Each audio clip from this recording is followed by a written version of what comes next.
تبارك الذي نزل الفرقان على عبده ليكون للعالمين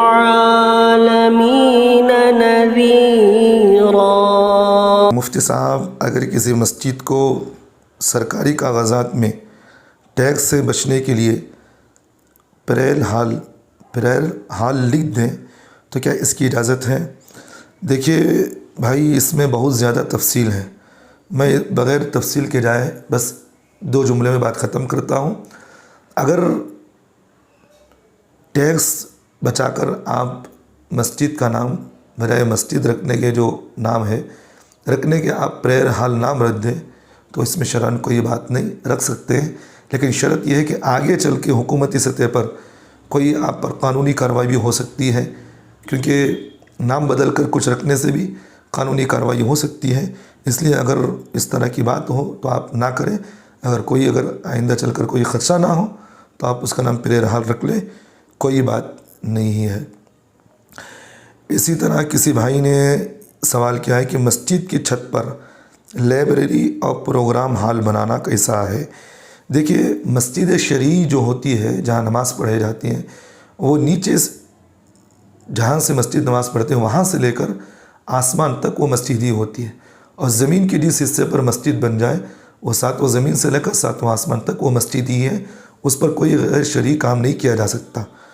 تو اس لیے جو ایک مرتبہ مسجد بن گئی اس پر آپ کوئی دوسری چیز نہیں بنا سکتے۔ آپ اس پر پریر حال بنائیں گے اور عام لائبریری بنائیں گے اور اسی طرح وہاں پر پروگرام ہال بنائیں گے۔ اب ان چیزوں پر ہوتا یہ ہے کہ آپ لائبریری بنائیں، لوگ آئیں گے، ہر عام خاص ہر آدمی آئے گا، ہندو بھی آئے گا، مسلمان بھی آئے گا۔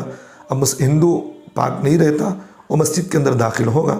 اب گندے اس کے ساتھ مسجد میں داخل ہونا، یہ تو اللہ کے رسول صلی اللہ علیہ وسلم نے منع فرمایا گندگیوں کے ساتھ مسجد میں داخل ہونے کی۔ اسی لیے تو اللہ کے رسول صلی اللہ علیہ وسلم نے ایک مرتبہ حضرت صحابہ رضی اللہ عنہ کو جمعہ کے دن دیکھا کہ وہ نماز کے لیے آئے ہیں، ان کی جسموں سے بدبو آ رہی تھی۔ اللہ کے رسول نے فرمایا کہ تم غسل کر کے آتے تاکہ تمہاری جسموں سے بدبو ختم ہو جاتی۔